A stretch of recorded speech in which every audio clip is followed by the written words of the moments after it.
And lighting's okay? We're good. Okay, super. Hello and good evening. I'm Donna Shelby, and I want to welcome you to the 2016 series of webinars on war-related trauma. These lectures are brought to you by the Service Members and Veterans Initiative of the American Psychoanalytic Association. Now, I'm hoping that some of you came back from last year. And as you recall, last year we presented a series of webinars that provided a wide arc to the considerable psychoanalytic contributions to our understanding of war-related distress and trauma. This year we will focus on single author contributions. In addition to the 3 webinars scheduled for this fall, we'll have an additional 3 in the spring.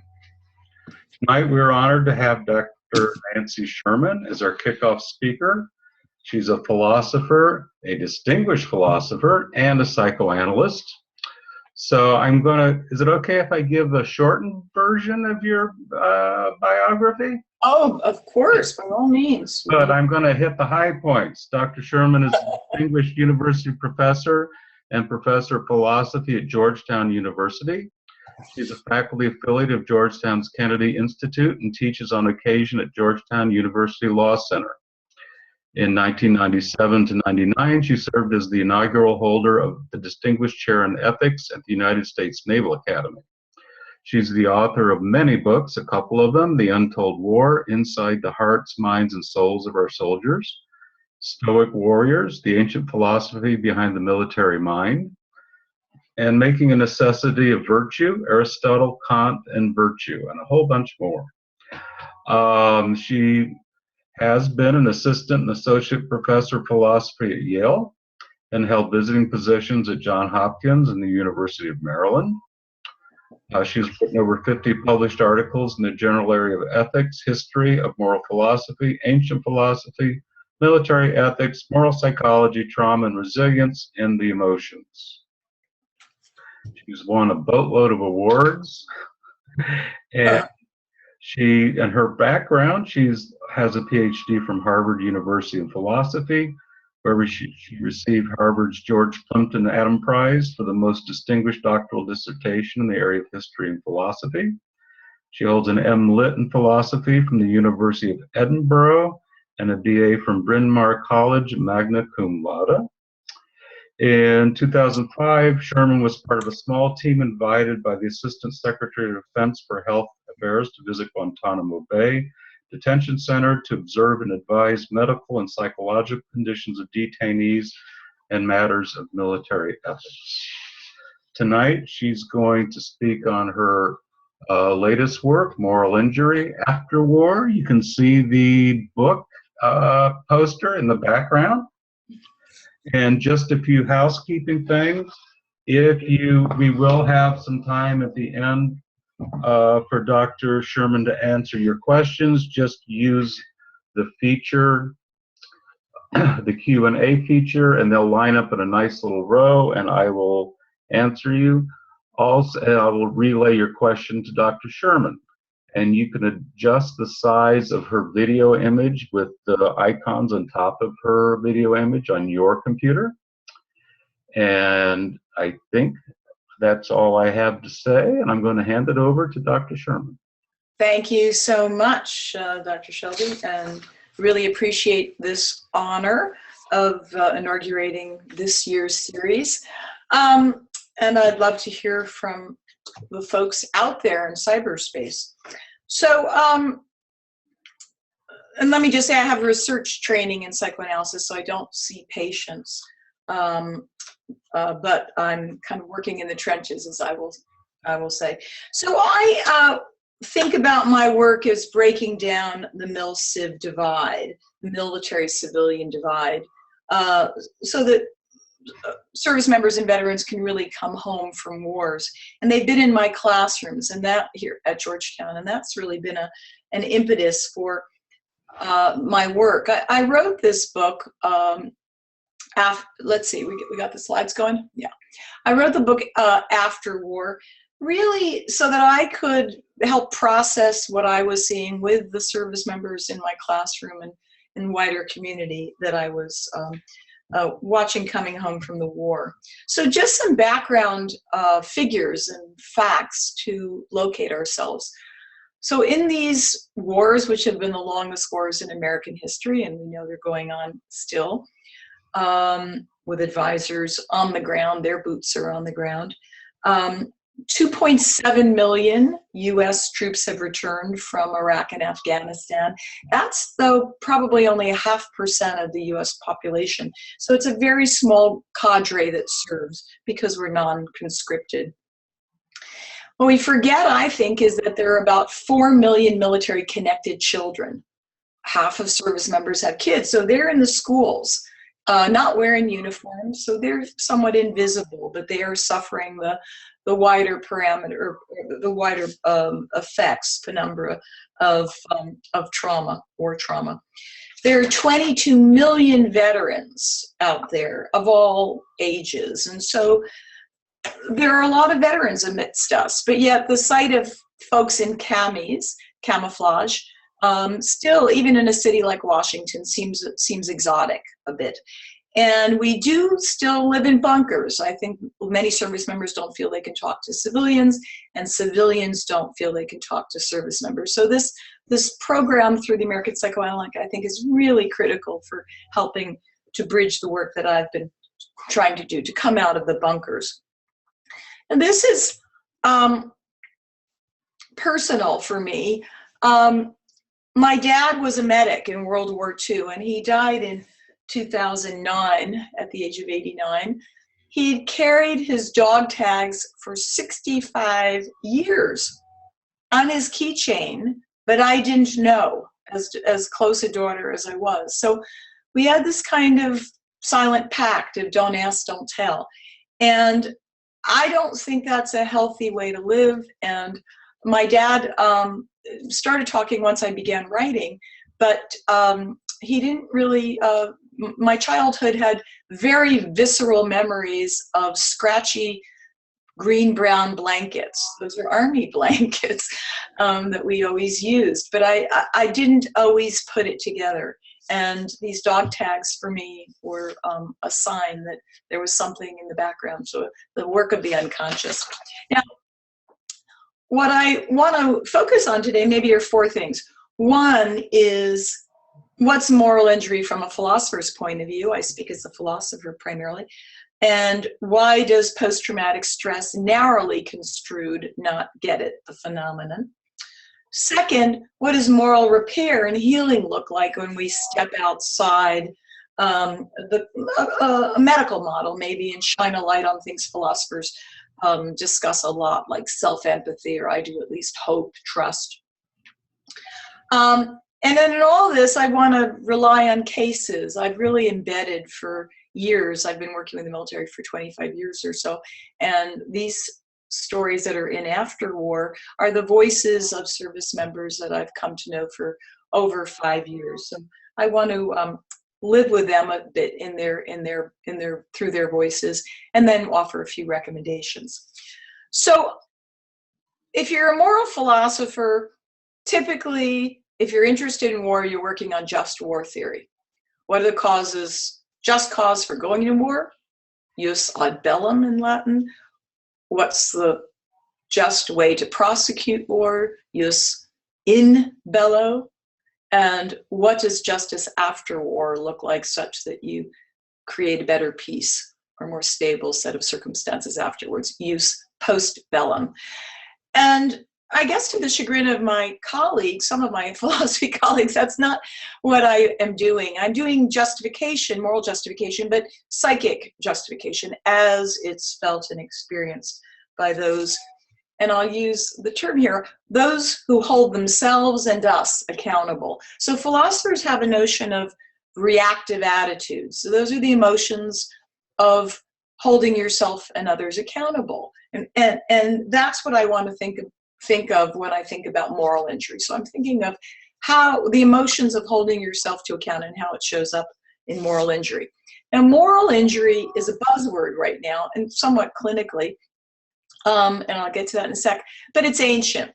And this is a wonderful Greek vase, which I hope you can see, of Thetis bringing Achilles his armor. And I mention it because Achilles' armor is what Ajax expected to get. And here's Ajax carrying Achilles off the battlefield. But he didn't, because Ajax is, according to Homer, such a great, amazingly tall and strong and courageous Greek soldier, the stature of which we hadn't yet seen.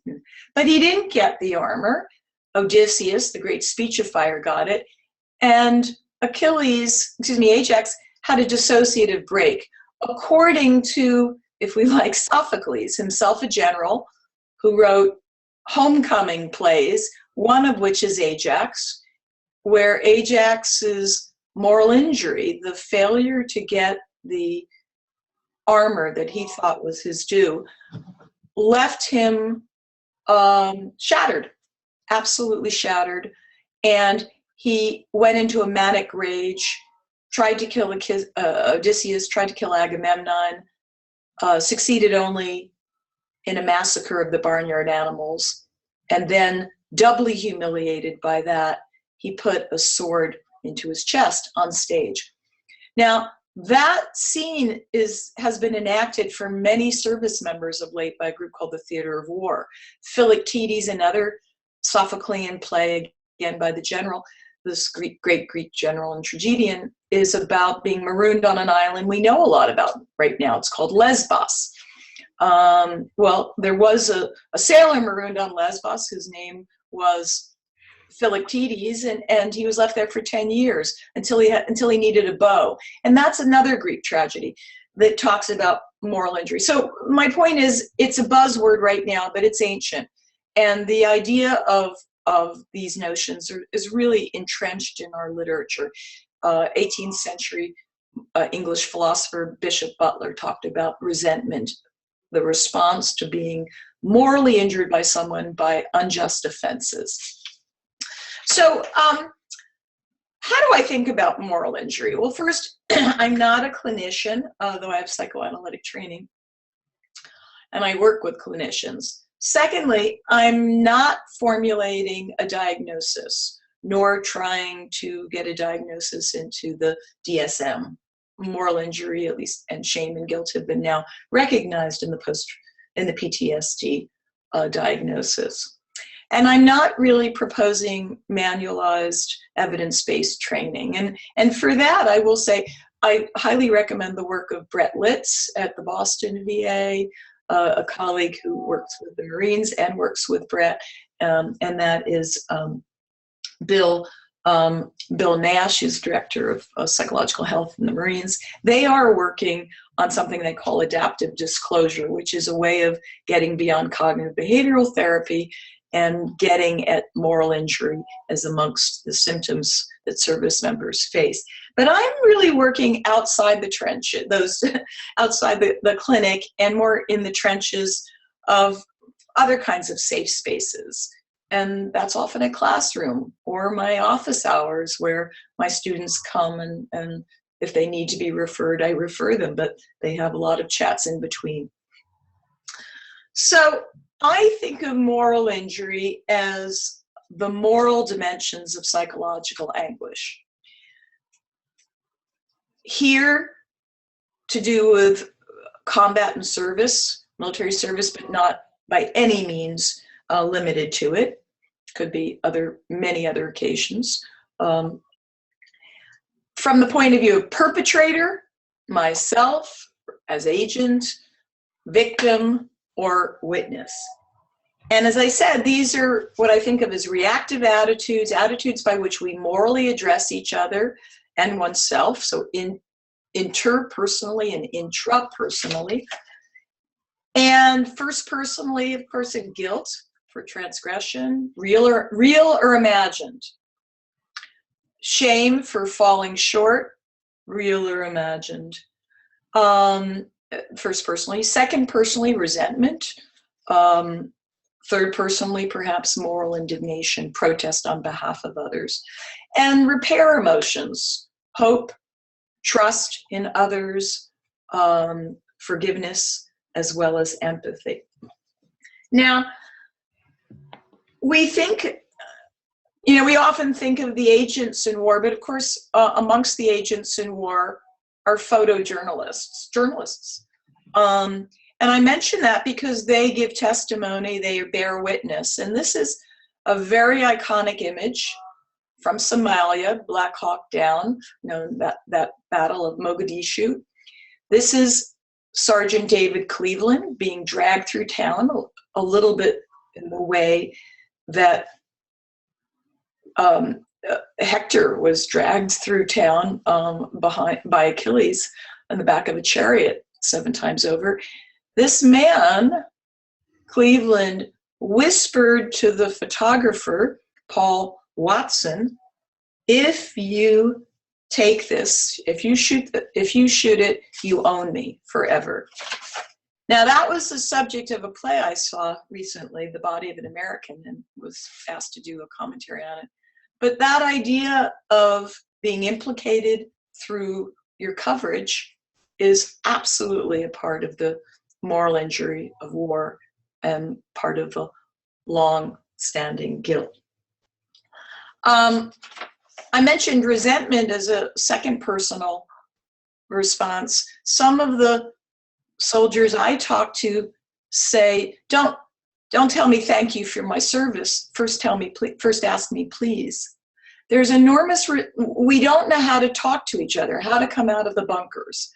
And so the pat gratitude ritual is thank you for your service, or a yellow ribbon. For some, it's an adequate gesture of a beginning of moral address. For many, it's nothing. And it just exacerbates the distance. And so, and that, I think, I spend a whole chapter in Afterwar thinking about that thin crust of display that hides so much and leaves so much unspoken because we haven't figured out the language of breaking down the defenses.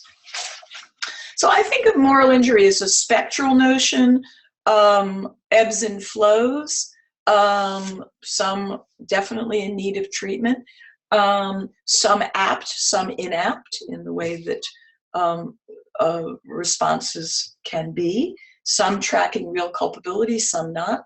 I mention that because I also have to stress the military culture is a culture, I'll use legal terms now, of strict liability. 18 to 22-year-olds, 25-year-olds hold themselves strictly accountable. They live in a zero defect management ethos. You know, you never leave, you never screw up. Only those higher up can screw up. They live with very perfectionized ideals, never leave a fallen comrade behind, cover each other's back, bring your troops home. Those are what, if you're a Kantian, you'd call imperfect duties, only at best imperfectly fulfilled. But those who are in the service view them as things you can perfectly fulfill. And, you know, they have a black and white sense of morality often, a very demanding sense of what they could and should and ought to do. And they're often partnered in very, very corrupt circumstances where they're exploited by those higher up. And they do view themselves, especially when they run on very little sleep and have young brains that are often concussed as well with so much closed area blast. They take a lot of the responsibility inward in these sense of moral emotion. So I just want to, just things we know, that it's easy to not process the morality of war well. I mean, I can't process it easily. It's a moral morass with too much gray, young people holding themselves with black and white sense of responsibility, population-centric wars without uniforms, ambiguous enemies, missions that change, causes of war that change, rules of engagement that change, warlords that are often incompetent, local partners that you can't easily trust. It's enormous amount of moral mess that you have to sort through, so that there should be a lot of moral instability in one's mind, and difficulty in processing it should come as no surprise. So this is just an example of someone in my class. I had permission to use all these pictures and to tell stories. This is a TM, Thomas Mitchell Gibbons-Neff, Marine in Marja. That's where there was a surge, 2010. Sniper, loses 3 buddies within the first 3 days. And wears a bracelet with the names, and now they're tattooed. He said, "Don't tell my mom." I don't even know who his mom is, but he has a sleeve of them. He really wanted to tell his story, but didn't quite know, and was angry as all heck at his fellow students. He was in one of my classes of 25 who were talking a lot about NICOE 2012, that video about the Ugandan warlord and the responsibility we might have to get Joseph Kony, find him. And he might have had sympathies there, but he felt that none of his classmates felt the weight of war and grief and loss. And he wrote a lot about it. He became editor of a journalist in the school newspaper, but very much emulated war journalists, and one in particular who is Chris Chivers, C.J. Chivers, the Pulitzer Prize winner, Marine of the New York Times. And he graduated Georgetown, and that next fall, he became a Washington Post war correspondent. And he's just had these pieces he went back to Afghanistan. That's to say his war is not ended. It's going on. And this is his picture in an area where he had served. So the war goes on, and he processes it through, I think, writing and reliving some of that. So let me tell you a little bit more about some of the persons that I work with, thinking about moral emotions of moral injury as I speak. This is, and I first want to talk a little bit about shame and self-empathy. This is Major Jeff Hall, a helicopter pilot. He signs up at 17 into the Army, and at 40, he's in 2 tours in Iraq, Fallujah, and near Baghdad. And what he wanted to do when he signed up, and what he expected to do, was engage and destroy, wasn't what his war was. It was a war of coin. Most of them didn't really even know what coin meant in 2005, but it was counterinsurgency operations, where he gave shoes to kids who didn't have a left and right foot, or didn't know they did have left and right foot. See, they didn't know that they had it. He gave medical supplies. He laid sewers, built schools. And one incident really left him unarmed, disarmed. Weapons weren't going to be his armament here. He was in Mansour district in Baghdad, noon, and some civilians are caught in the crosshairs of fire. It falls upon him to clean up the mess. And there are 2 survivors, an uncle and a daughter, and another son, another child, a son that dies, and a mother and father that die. And he's to give consolation and solace money to the family. Every step of the way for 3 months, he meets with betrayal. He gets $750, which he calls a mere piddling. He can't get the bodies for decent Christian burial. And so he says to me, it was collateral damage that happens every day. That's probably justified in war. The car just turned the wrong way at the wrong time. But he says, what follows isn't what's justified in war. And he says, it's not the detritus, but it's the moral injury. So what happened was that the bodies rotted, and he had to present rotted bodies to the family, and then through many attempts working with the Iraqi Ministry of Health, getting death certificates that had stamped all over in red letters, enemy combatant. He didn't know how to bring himself to bring these death certificates to the family members. And so he finally made his way home to Fort Riley, Kansas. Couldn't put his boots on one day, and a benevolent commander sent him on to Walter Reed for treatment with his wife. And this was one of the masks he made. At Walter Reed, at National Intrepid Center of Excellence, there's an art therapist named Melissa Walker who works with some of the folks. And there's an amazing collection of masks. In fact, I'm showing you one here. The VA Central Headquarters just partnered with the NICOE Center to be able to show some in its headquarters. This is Jeff's sense of being a horse, mired in mud and without anywhere to go. And here, National Geographic did this amazing spread about 2 years of the masks of war. And here he is with his family, Sherry, and his 2 girls. Now, helping that family involved a girl who was about the age of this younger girl, and that sense of identification, and that he had lost his goodness. Arms weren't going to help.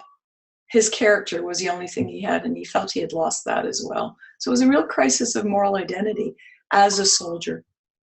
These are some other masks. I think they're really telling. They sort of unmask the moral disfigurement, if you like. They're masks that unmask. And I think this is very important, that discursive work can involve pictorial work. Melissa talks to them as well, and they create these in about 1 or 2 sessions. Now this is interesting. I gave a talk last week in Syracuse, and I said, here's a cocktail of a self-medication cocktail, and an young Army veteran, a woman, stood up in the audience. She said, no, they're all from the VA. So she was tracking that very carefully. So one of the ways in which I think about moral repair is through something I don't think that's written enough about, and I've written a little bit about it in the book and in some articles, self-empathy. And that is a sense of being able to connect with the moral injury, but yet with a more forgiving or compassionate sense. And I actually think that Brett Litz works on this as well, in his sense that therapy could involve an empty chair where you bring back, in the case of a loss, the person who you feel survivor guilt with respect to, that you could have and should have and would have done something differently, and that you hold yourself accountable for. And how would they regard you? Would they have the same sense of unmitigated reproach that you have toward yourself? And I should mention that post-traumatic stress is, according to, in 1980, the diagnosis came to be, and the idea was really it was a conditioned fear response. But I don't think of moral injury as a conditioned fear response. I think of it as really the complexity of trying to unpack some of the moral dimensions and moral problems to do, in this case with war. And that while fear and hypervigilance and dissociation and intrusive memories, some of the signal symptoms of PTSD are part of it or accompany it, moral injury isn't deconditioned in the way that much prolonged exposure therapy views the deconditioning of the fear response when you revisit it.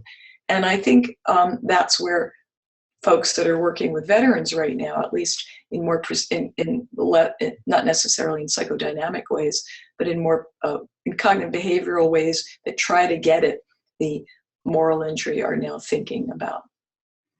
So let me tell you about another way into thinking about self-empathy. So one of my students named Tom Febrant served in Tal Afar. Tal Afar, I hope this is visible, is right near Mosul. He was there, though, in 2001. And he was cavalry. He was the eyes and ears of the army. He knew how tall every building was, where you go, where you hide, where you're safe. He had been outside the wires so often that he needed some R&R, and he was sent to Qatar. Poolside, he learns that his buddies are on a raid. One in particular was on a raid near Tal Afar, Lieutenant Eden's, and he was in a car that was shot up, and 5 of them in that car were killed.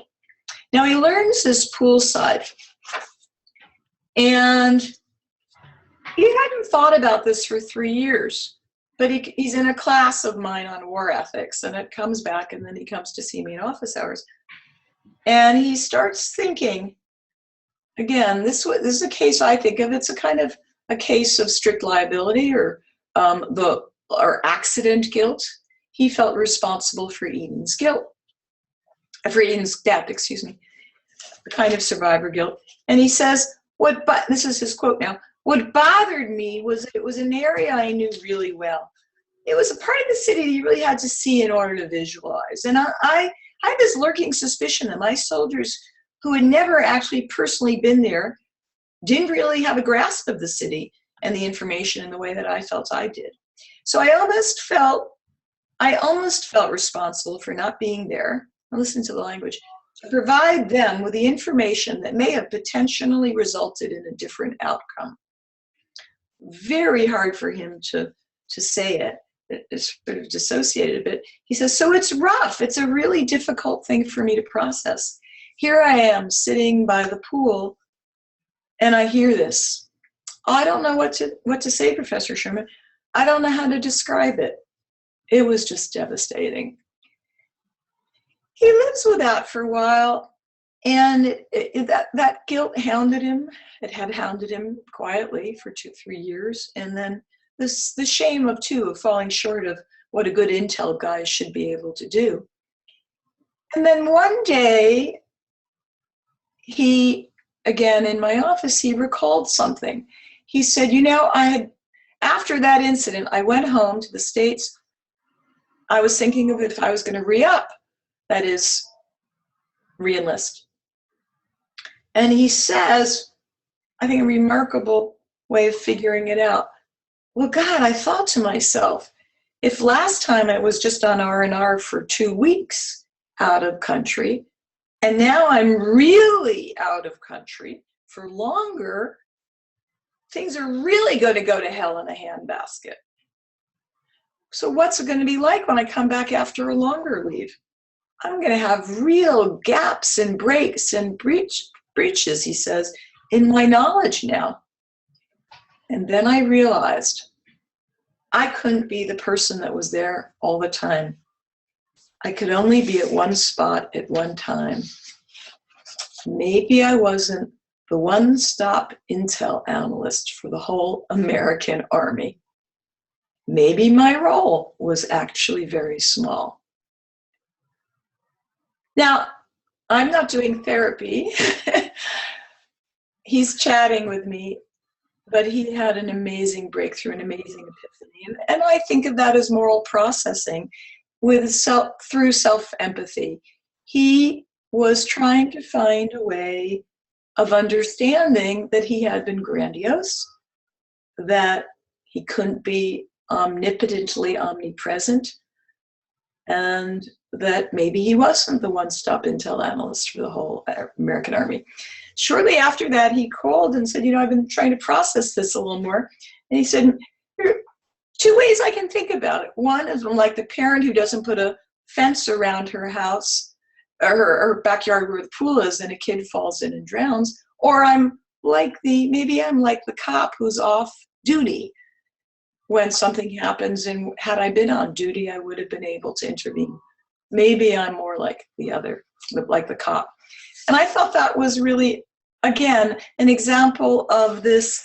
He could still feel the wound. It was scar tissue, but he had an ability to connect with himself and own that loss without the same hounding reproach. And so I think of that as self-empathy. It's a kind of self-forgiveness, but he didn't actually do anything wrong in this case. So there was nothing that he had to forego or forswear resentment with respect to.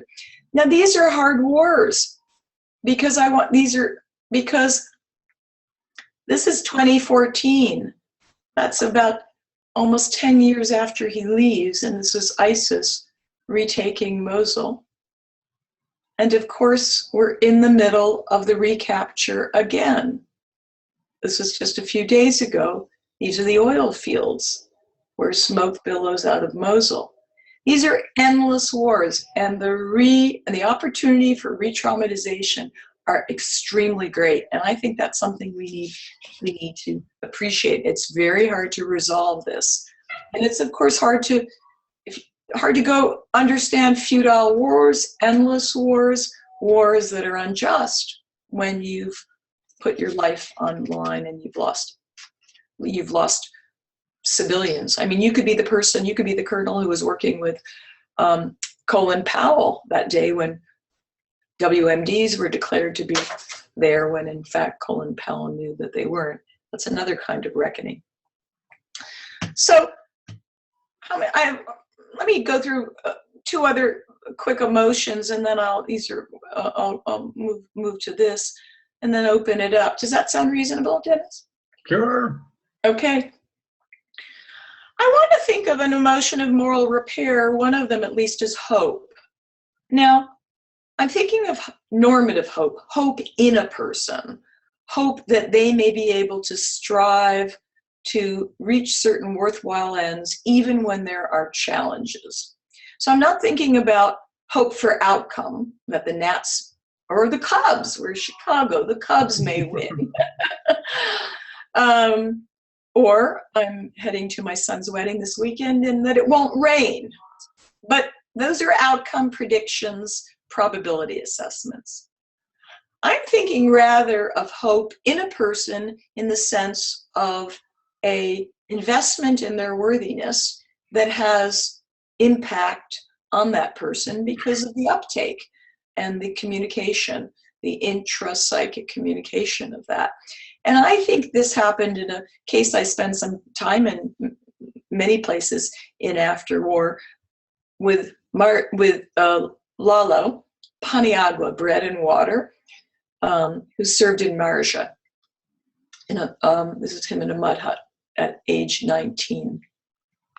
He is a Marine from the barrios in LA, and when he left LA to join the Marines, his wife, well, his girlfriend, and then 4 months later, his wife, Donna, there she is, joined Georgetown, the School of Foreign Service, and became a student of mine a few years later.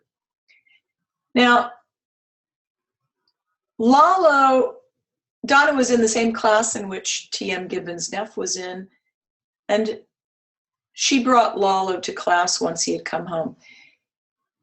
Because we were talking about moral injury, and she had a sense something was going on, but wasn't quite sure. So the incident that he began to tell my class about was remarkable. Again, it was an incident of losing a buddy where could-haves and should-haves and would-haves prevailed. He was sure he always told his guys when they were setting up sensors for the surge, the TM was in the surge of Marja, always watch your footings. But when they walked out of an MRAP at one point in November 2009, he wasn't sure he said it. And he lost Corporal Wilson, pulverized in dust. Well, we don't, and he describes it, Lalo says, they're my baby birds. I take care of my baby birds. He's a gang kid. And you are protecting the young ones. They could be 20 years older, but you're protecting those under your charge. And the sense of grandiose liability was awful. And he finally made his way after some real PTSD, throwing Donna across rooms, waking up in sweats, using weapons to protect her, including a bow and arrow. He ended up seeing the wizard, as he calls it. But he was treated for PTS with primarily fear desensitization, and he couldn't touch any of this stuff. He couldn't touch the sense of moral failure. He couldn't touch the sense that he couldn't take care of his baby birds. And he started talking about it with myself and Donna, actually. And I think what Donna gave to him is something that good therapists give to others, give to their patients. It was an investment in him, a kind of transmission of hope that he was worthy of being able to be something like the person he had been. And she worked at Georgetown, the president's office. This is their wedding. They got remarried in a Catholic ceremony 6 years later, because her parents didn't really think you could be married without it being in a Catholic ceremony or eloping. And she always insisted he wore his uniform, as he's wearing here on a hot LA night, to remind him of the Marine he was and could be. And that sense of investing or trusting is a kind of moral address. If resentment is a moral address saying, hey, you injured me and you owe me an apology, or you owe me an explanation, hope is a way of saying, hey, I think you're worthy of investment, and being somehow letting another figure out how to bootstrap that sensibility. And I think she did that a lot. And I point people here, we did an interesting PBS special on moral injury, where Religion Ethics News Weekly kind of looked at their story. This is a care dog, by the way. It wasn't certified by Walter Reed, so Lalo couldn't join the brigade, the proper brigade, and be an inpatient at Walter Reed. So the silver lining we don't think about is what happens when a wounded warrior, psychologically wounded warrior, lives for 3 months with a retirement community. Good things can happen. In this retirement community of many widows and Vietnam veterans, he became a kind of beloved person who was looked after and taken care of, and even played water polo with some of them. Let me move to two other forms of or manifestations of moral injury and the repair. This is Miriam Krieger. She goes under the name Roberta in the book. She's a fighter pilot, always wanted to be one. And here I am trying to emphasize moral injury can be about sexual harassment and assault. In her case, it was sexual or gender marginalization.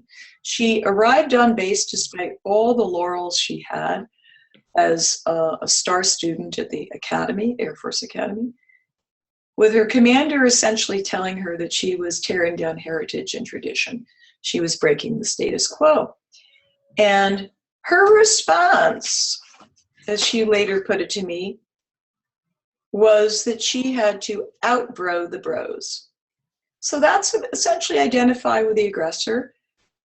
And she had to sing cadences louder than anyone at the bar in order to be accepted as a kind of alpha male, alpha female. At some point, she had a quiet breakdown. And the way she described it was as a pilot would. She said it felt like there were too many G's, the altitude was too great, and she became spatially disoriented. She said, but I know I was morally and psychologically disoriented. She sought treatment, but what treatment couldn't really help her with was how to communicate with a commander who wouldn't accept her. And in his case, he wouldn't have hope in her or trust her to be worthy of what the others, what a commander could do, or what a good pilot could be. So I think of her as suffering from enormous moral disappointment in him, that he couldn't hope in her and see her capacities to serve. And she intervened by having someone intervene on her behalf. She brought in a male mentor who could, to use Seneca's terms, throw a catch that could be caught with some sort of uptake. And her commander listened to this male mentor who advocated on her behalf, and she kind of was able to move on. She has a prestigious appointment now at the Pentagon. But I think of that as a play of moral injury and moral repair, in her case through therapy, but also through male mentorship that was able to help her in place, so to speak. One last notion. Again, it comes as a surprise to women serving that you might think of moral injury as the manifestation of marginalization, but it happens all the time. And in one of my, I think, really sad cases, a woman was essentially, she said, a deer in headlights whenever she walked into the chow hall in Iraq. The only woman. She later was stalked and then had her bra and panties stolen. And for her, again, it wasn't so much fear. She was hypervigilant, but she also struggled with trust. Could she trust her commander enough to be able to tell him about the weird laundry incident, as she put it? And that's, again, a kind of moral address laced with fear of betrayal and fear of moral disappointment. And she finally did, but didn't really get uptake. So there was transactional impasse, you might say. And she resolved it by leaving the military and finding comfort on a US campus, which always doesn't give it. But she also, during the time she served, she wore an unconcealed knife around her neck with her dog tags, because she felt she couldn't androgynize herself enough. There was also, just issues of using the latrine where you had to dispose of malodorous tampons and the like. So that's another side of moral injury, not always caught by post-traumatic stress, I think, if it's thought of as a fear manifestation. So let me sort of end on this note. I think we have to think of moral injury as a real cost of war, a part of force protection. The gap between the VA and the DoD installation, psychological health, is enormous. The VA does not come to you, your spouse, or your mother in the way that your unit can. And to get yourself there and to deal with the long waits, if you've ever been on the other end of the phone when you're listening to someone trying to connect, it's very disheartening. There's a shortage of mental health workers and also a plethora of decentralized civilian agencies that would be hard to navigate your way through. There may be 4,000 or more resilience groups that set up shop in various towns. Some faith-based, some non-faith-based. Give an Hour is actually a very reputable one that I think is extremely good. Third thing I think I have to say is that the units need to stay together as well as they can when they come home. And we in the civilian force need to be able to figure out a way of talking to those who have come home from war and are really bunkering in again, often on video games and other kinds of media that really don't allow them to connect. So those are just the books that I've written, but I want to end with questions, and I want to end on an uplifting note. This is a picture of the cadets at VMI, Virginia Military Institute. They are reading Allen Ginsberg's Howl. And why are they reading it? Because in one moment, through the door, just on that side of the screen of my PowerPoint, will be coming in Allen Ginsberg to teach a class on Howl. The person who took that picture was Allen Ginsberg's landscaper, gardener, but also the teacher of these cadets. And as a special treat for them, he brought in Allen Ginsberg. So let me end on that note. Happily open it up. I wasn't particularly clinical, but I wanted to paint a large picture of the population that's coming home and what I see in the non-clinical classroom space. Thank you. Thank you very much, Nancy. If you have questions for Dr. Sherman, please use the Q&A button at the bottom of your screen. Type them in, and I can relay them to Dr. Sherman. So Okay. give you a few seconds. I thought you made this wonderful point about this tension between feeling that PTSD is one thing in specific that can be measured, observed, debriefed, reworked, etc., versus something a bit considerably more abstract, like moral injury, which can still be torturous. Absolutely. Absolutely. The anguish can be harrowing. And I think there's also a politics of it, and I don't think we should avoid that. For some service members to say they have moral injury, which if you track it and trend it a bit is a very popular thing to say, is a relief, because it does not currently carry the stigma of PTS. Some in the community drop the D so that doesn't to again destigmatize the sense of a disorder.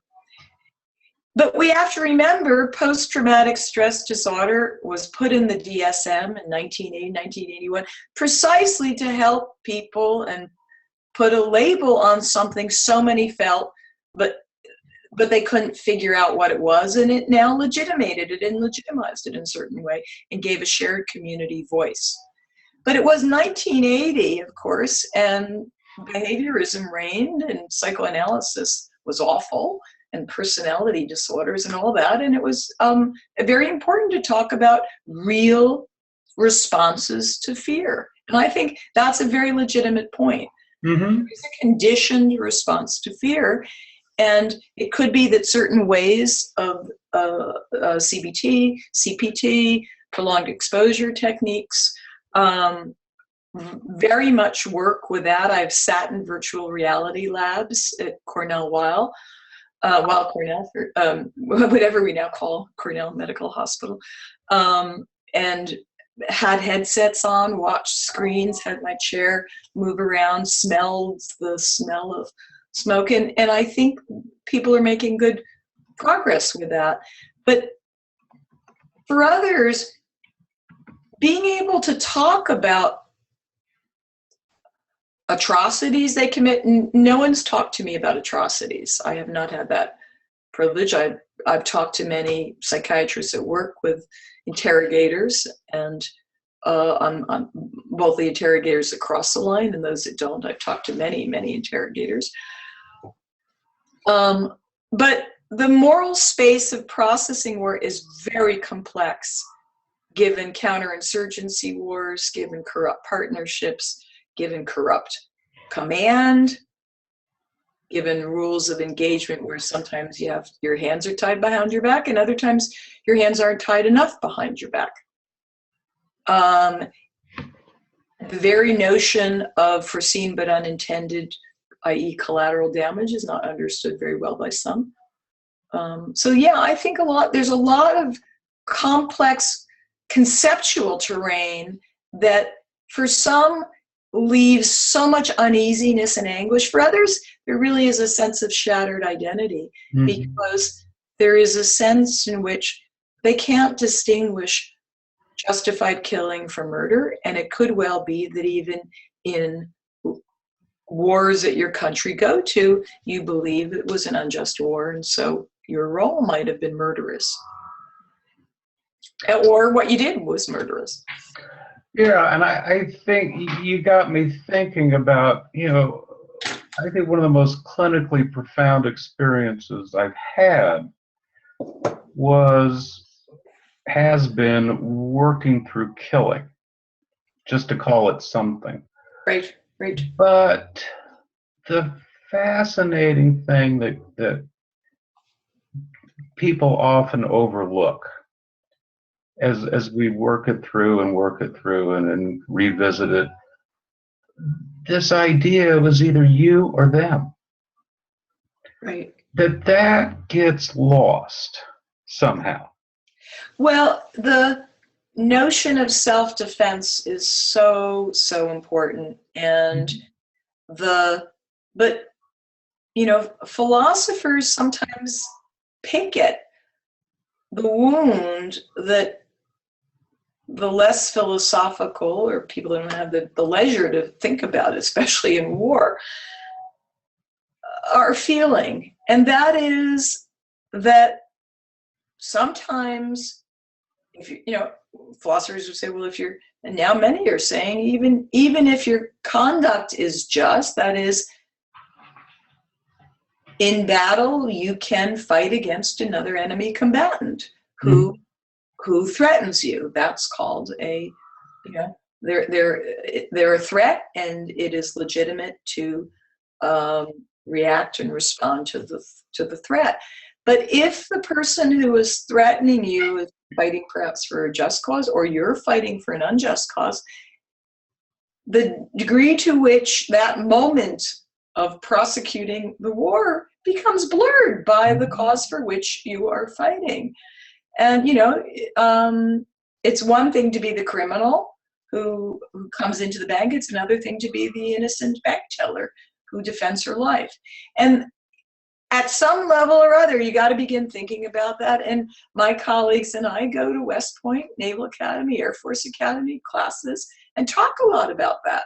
And that is that sometimes it's usually held that that fighting in war, that soldiers on the battlefield don't have to worry about the cause. That's for the people at a higher pay grade.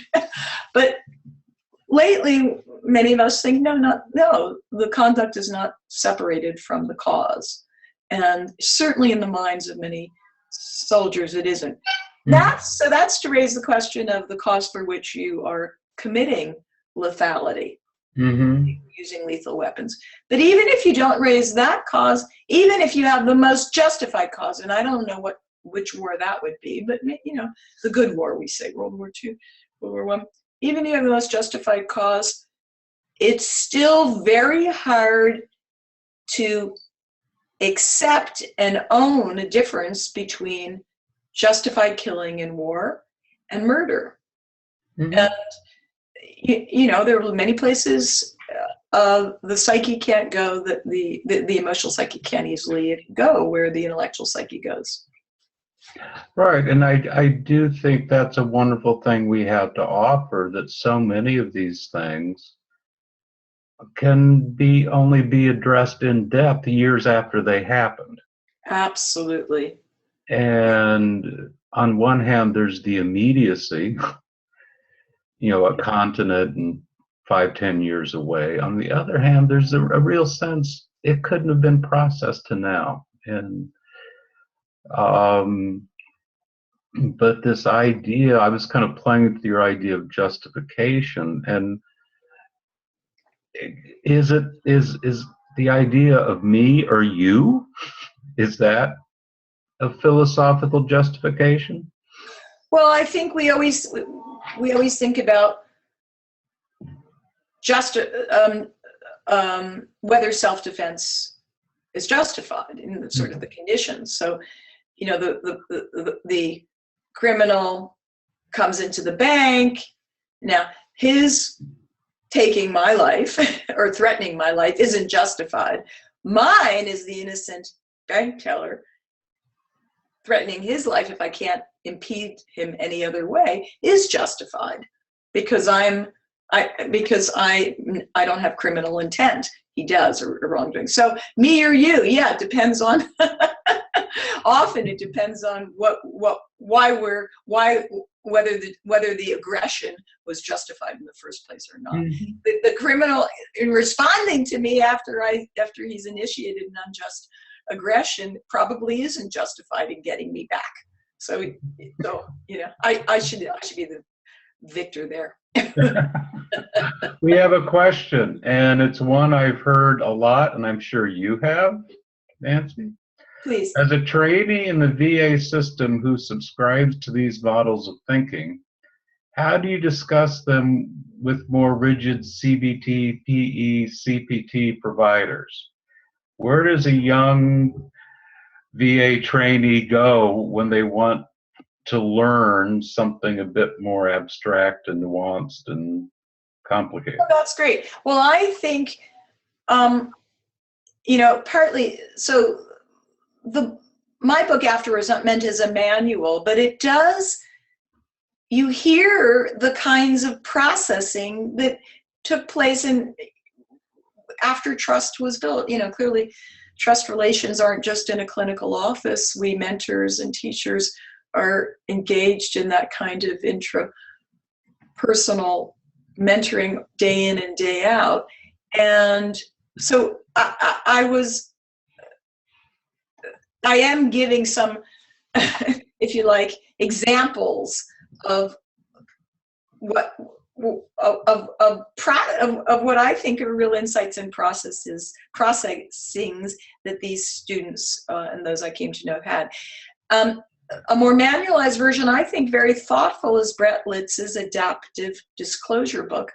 I don't have a copy that I can hold up right here, but they are thinking about how to augment the CBT program with specific kinds of techniques that target moral injury. And so what I've been talking about, the idea of self-empathy, actually Brett Litz and I were in a conference together, and he started using this idea of the empty chair, which I thought was, you know, we said, oh, we were talking about the same thing.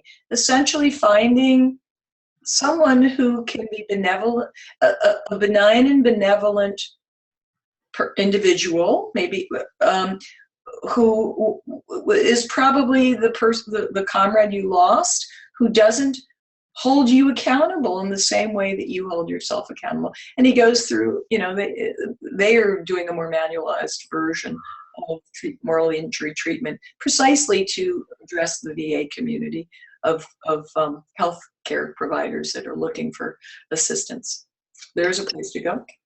Well, we have a similar one. I from another VA person. I have the same dilemma as the last trainee. I have found my time is consumed by, quote, protocol, unquote, treatments, when I think moral injury work and self-empathy would better serve the vet. Well, you know, I don't work within the VA system, though I do give talks to the VA widely, and just did a webinar like this for the VA. And their ear is perked, and the head of the VA, the head mental health officer, Dr. Harold Cudler, certainly has a psychoanalytic background and is very, very sympathetic. He and I were just doing a session together last week on war trauma. I don't know.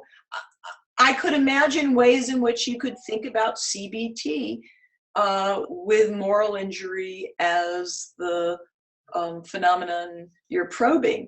Now, those that I've spoken to who are doing virtual reality therapy and whatnot, and connected with Cornell Medical Center, have suggested that they do hit on moral injury after they sufficiently calm down a patient and, you know, get the individual to a place where they can probe and talk about some of these issues without the same kind of alertness and anxiety and anxiousness that their fear that grips them with some of the hypervigilant symptoms they're experiencing. So, you know, I see combinations of these things, but likely longer periods of time. You know, my other my other thought, working, at the doctoral level with a lot of VA social workers, would be to look around, and among the other clinicians. That my students say time and time again, what they do is they do the protocol, the manualized therapy, so they can report on it. Then they put the manual down and do the treatment. So the hunch is in every VA, there are people that have found a way around it. Kind of get a sense of who's the person they say to send a tough case to, and ask them. Because I bet they've found their own way around all these issues. That, as a trainee, you may be given the party line, but a lot of VA clinicians are very flexible and have found ways to do what needs to be done protocol-wise, but then also need to do what needs to be done clinical-wise. I think that must be, there are these individuals lurking because we know them. And I also know that a psychoanalytically trained individual has just now become deputy head of mental health at Walter Reed. And so the sensitivity and pull of is really, they're feeling it, and I think they're there. It's how to find it and institute it. Mm-hmm. Mm-hmm. They're there. I like the way we both use the term lurking. Not the enemy here, the ally. They're there.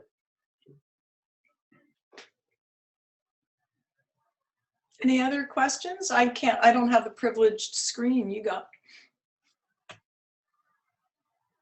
I was just,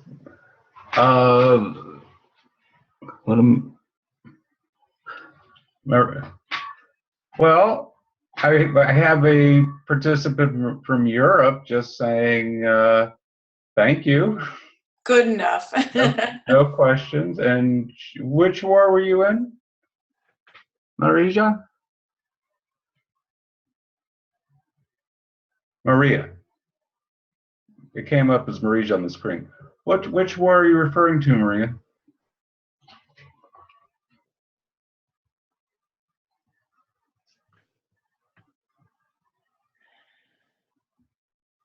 I lost my.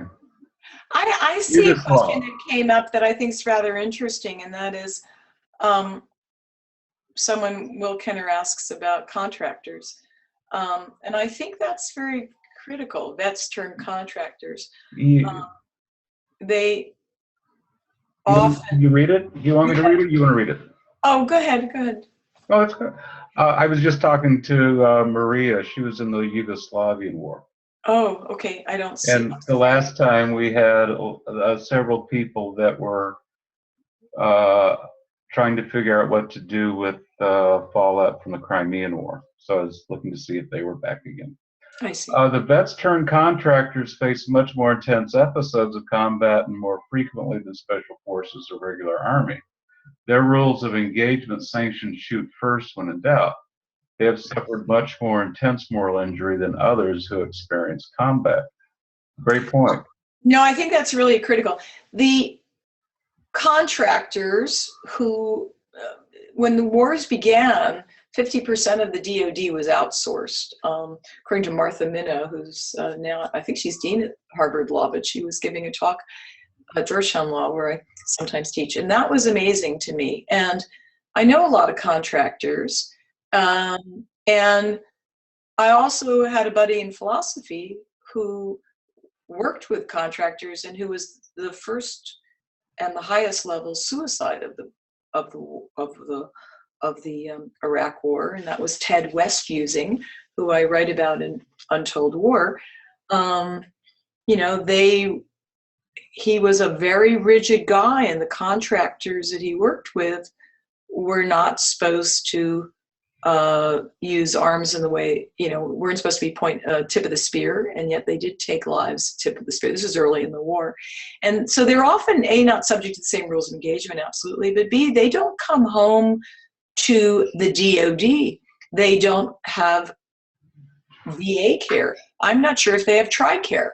They don't have the same kinds of mental health supports.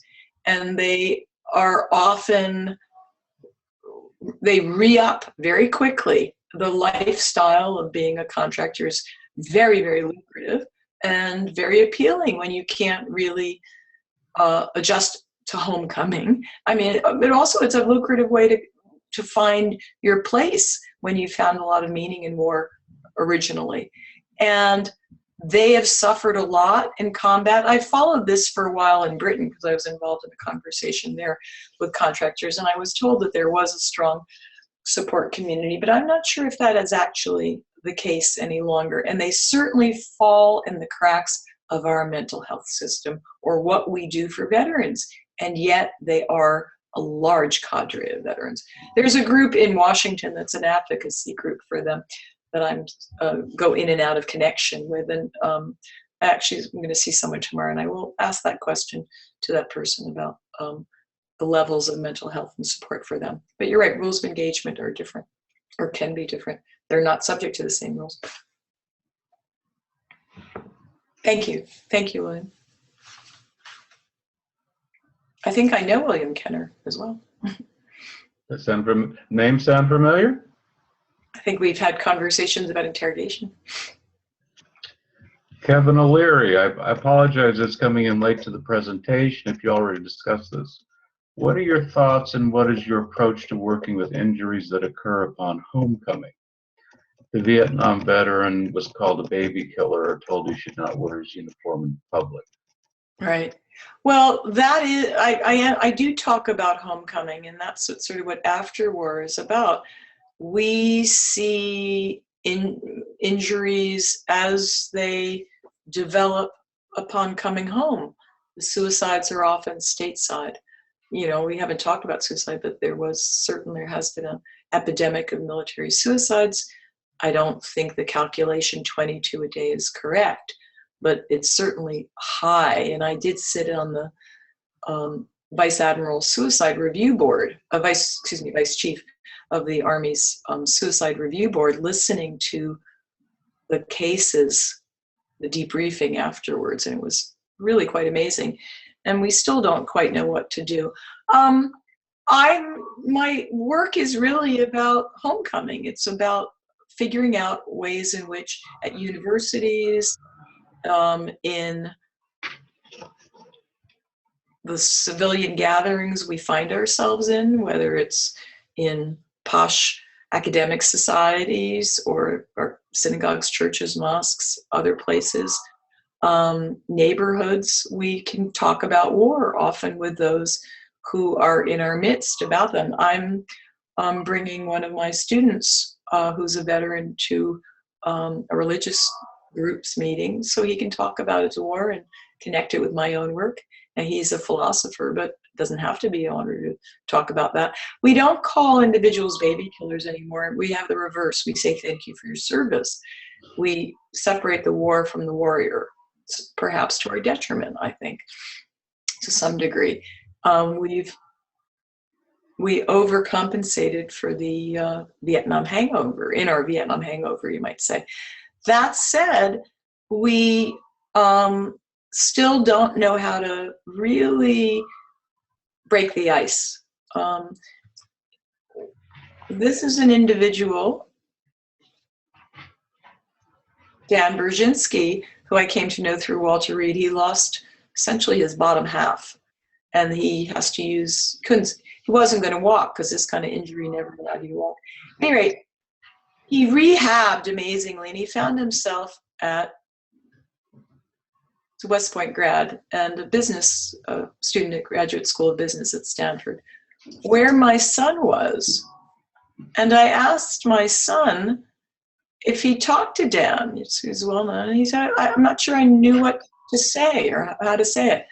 That's a compliment, you know, he's not alone in that. And I think the issue of not over mascotting a soldier, a returning veteran, but actually just getting him to chat, getting to be friends is a very important challenge that we have, and that's part of the reason I wrote my work, to be able to figure out how to break the ice and have reasonable conversations. And also I began the talk saying There are 4 million children in the elementary and secondary school systems that are service members' kids. They are part of the system and they need to be recognized. There's a very important group, Military Education Coalition. Joe Biden actually has been very involved in this. But there's a lot of work that's going on to try to integrate, but we haven't done enough. You know, Maria from Sarajevo I think she's made a couple good questions and a couple good points. So I'm going to try and summarize them. They're on the instant message. Oh, okay. I don't seem to have that. So she works in a mental health center in Sarajevo.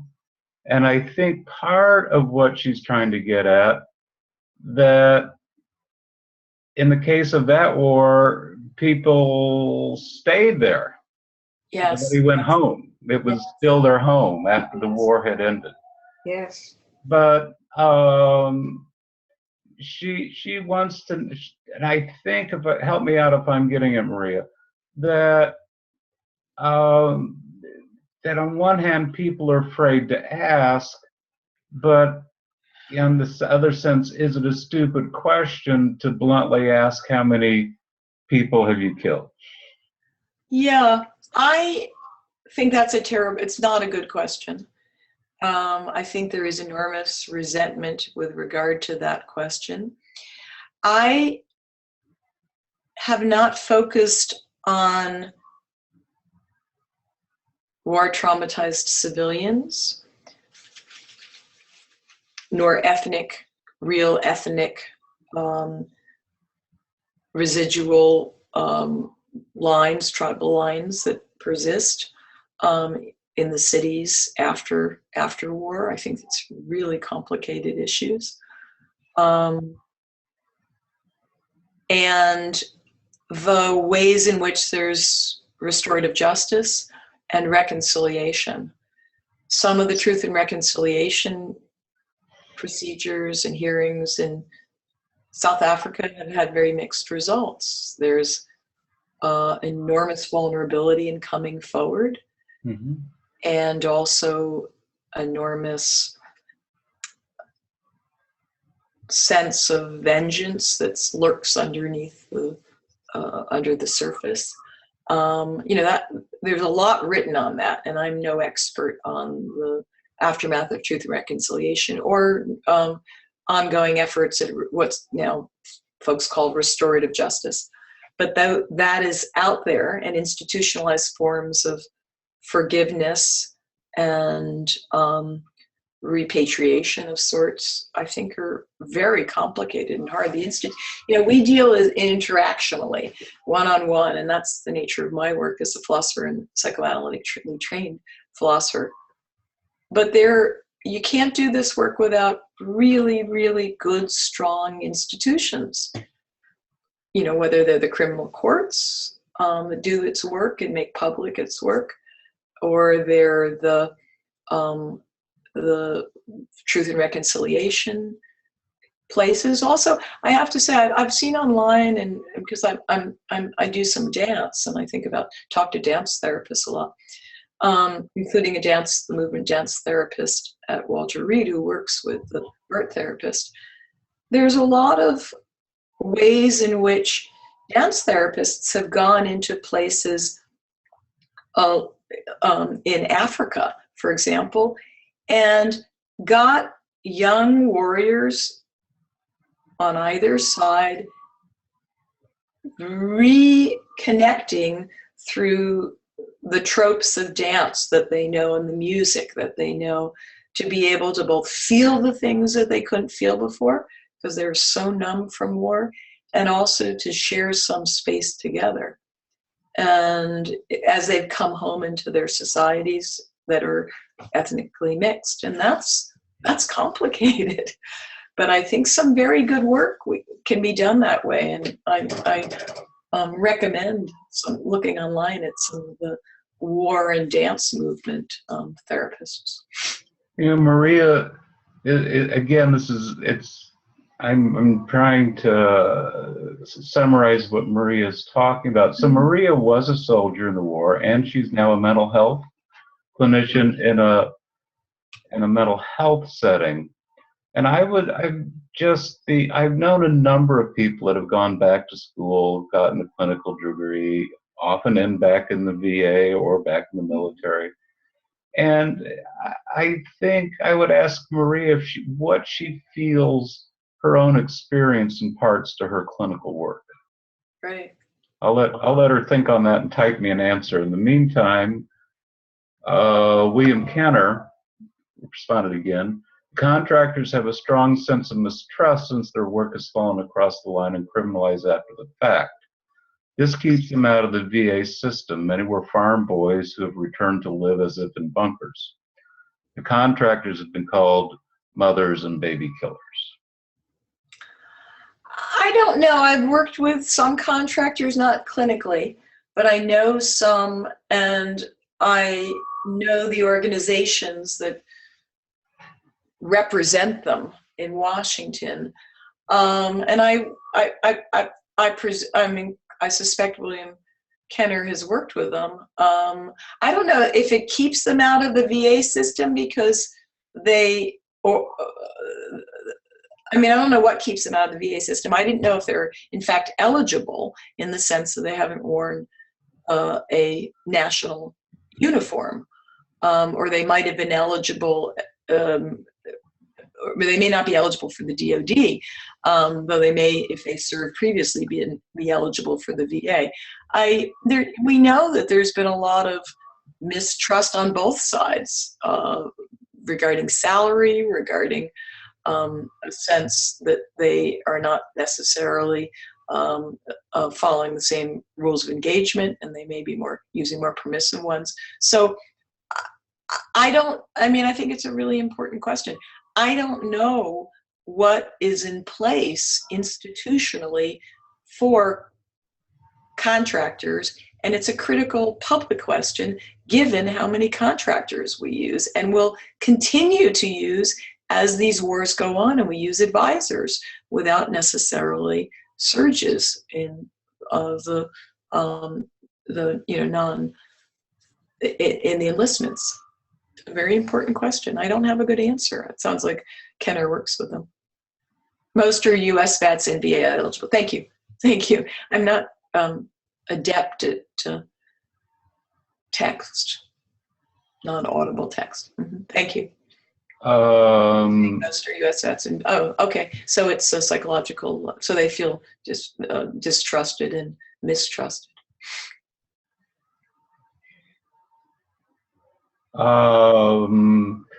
We have another from Sean. Instead of thanking veterans for their service, what would be a better approach or expression of appreciation? Well, I often think about when I hear those phrases, and it used to be I'd be in a plane or I'd just come home from somewhere, getting off a plane, and you see someone in camis walking through Dulles Airport or BWI, and someone says, "Thank you for your service." The guy or woman looks so tired, and they can barely keep their eyes open. And, they sort of say thank you as they hump their sack. And my response would be, if I'm sitting near them on a plane or I get off a plane, I just sort of say, "Hey, where you been? And, where you headed to?" And I start a conversation without all the nicety and politeness that comes with that ritual. And just as if I were talking to, someone who wasn't so other. And so that would be my first temptation. And then, and then I sort of say, "Is it a tough tour? You look so tired, like you're going to sleep for 25 hours. I go casual to try to get to know someone. And usually I start a good conversation. Now I have a vested interest in this, but I think it's easier than we think. Talk to them like, like someone you meet at the coffee shop.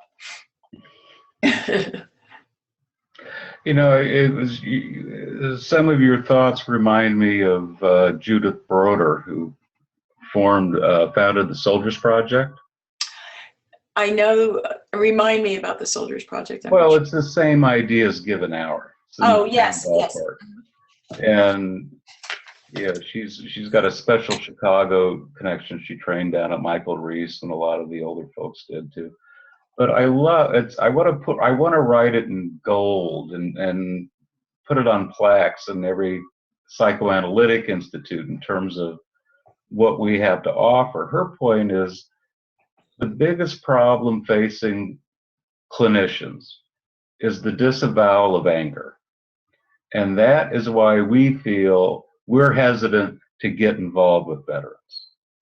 It becomes that part of the bunker, part of us versus them, is we like to pretend we do not have an issue with aggression. And what it does is it separates an artificial separation between us and them, which I thought was just a lovely point. Yeah, that's a very good point. It's a very, very good point. Mm-hmm. And it can, and I think the presumed disavowal of anger. Mm-hmm. This aggression. But I think there's also a certain, there's still a them other that's in this country, at least. A lot of us don't know well those who went to war. I mean, I'm in an unusual position because I teach in Washington, D.C. I've worked with the military for 25 years, and I often work with officers who then, who get higher degrees. I teach them when they're colonels, that kind of thing, or they go on to become generals. That's, or the enlisted come into classes. But not everyone who teaches, even in a place like Georgetown, know that they're teaching a veteran unless they open up and start being interested. And start thinking it's a topic, just like sexual assault's a topic. It's it's an important national topic. And many people don't think it's an important national topic because they wouldn't send their children to war, or they themselves didn't go, or they're still struggling with Vietnam, or their parents, like my dad, was so uncommunicative about his war that it seems like history. And I think that's a very large part. So the sense of otherness, I think, haunts us that's another disavowal, that we wouldn't, we have pacifistic longings, or too many of these wars are futile. Well, it's not as if those smart kids at West, even, at all the academies, don't think that. They're thinking that all the time. They're very bright kids. And the amazing part of the current generation of, I think, philosophers who work on war ethics here, and I work with a group at Oxford and in Europe, we talk to the folks that are training military. I've been to Sancerre in France. I go to all the academies. The universities are trying very hard through various programs, Yellow Ribbon, through the GI Bill, to have an integration, to stop this sense in which there's difference. So, but as long as there's a suspicion about it, or class divide, or geographic divide, large numbers are, of course, coming from the South and the Midwest, and National Guard, large numbers came from the Midwest. That will persist. The sensibility, as well as the presumed disavowal of anger, I think, is important to remember. Yeah, it's impossible. It's burned in my mind. It's impossible to get a good visual representation of it. But I grew up in a good-sized town in central Illinois, and then just north of it, there's a smaller town. And the smaller town put the name back at the height of the wars, when massive deployments. They had the name of the local kids deployed on every street sign in this little town. Wow. And that says something about where those kids were coming from. Yeah. You just looked at all the names, you got a sense that 20% of the kids went into the service because there was no other opportunity in that town. And then you start to think, what did those kids get into, and where are they now? But really gave me pause. But I'm also noticing the time. Yeah, absolutely. Time for us to wrap up. Absolutely. I want to thank Dr. Sherman for giving us her time this evening. My pleasure. And again, I could hear young clinicians' wheels turning in some of the questions. That always makes me very happy. So once again, thank you, Dr. Sherman. Thank you, folks, for joining us this evening. And remember, we're going to be doing this all year long. And if you want to tell your friends, this will be archived on the website. So if you want to go back later, it's there as a resource. We are trying to build a significant resource page on the APSA website. So we're adding more to it all the time. If one more analyst says, what are some good psychoanalytic texts for dealing with war trauma, I'm just going to lose it.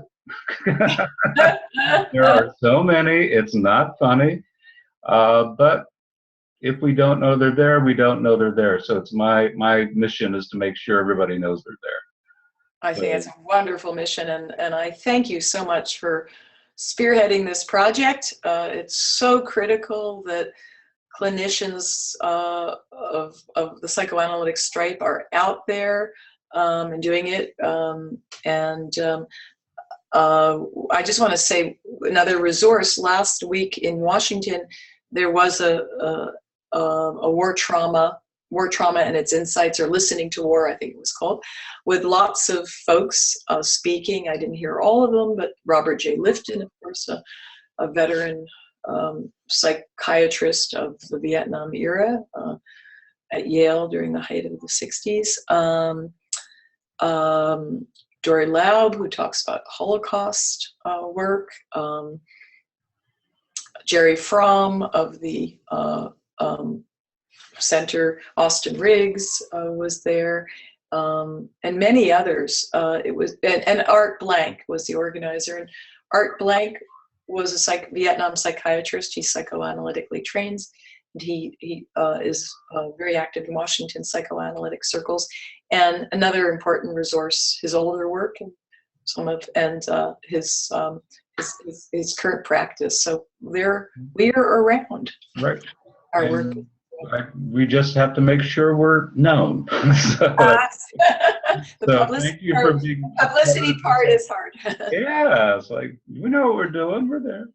So thanks again, Dr. Sherman. Thank you, everybody that joined us, and please spread the word. And we hope to see you next month for our Veterans Day program, and that's going to feature Norman Camp and his work on, he asked a very interesting, he poses this problem of, oh gee, our mental health casualties outstripped our physical casualties and wounds in Vietnam. How'd that happen?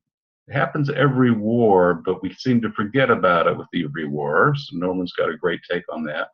And Andrew Barry, who's does a lot of work with veterans. He's a New York relational analyst, and he will have a friend of his who is a veteran that they do this presentation together, and they will be on Veterans Day. We didn't want to do this on election night, so we'll be doing it on Veterans Day. So hope to see you again next month, and please spread the word. You can come check out Dr. Sherman back on our website in a couple days once it's posted. Again, thank you all. Thank you. Good night.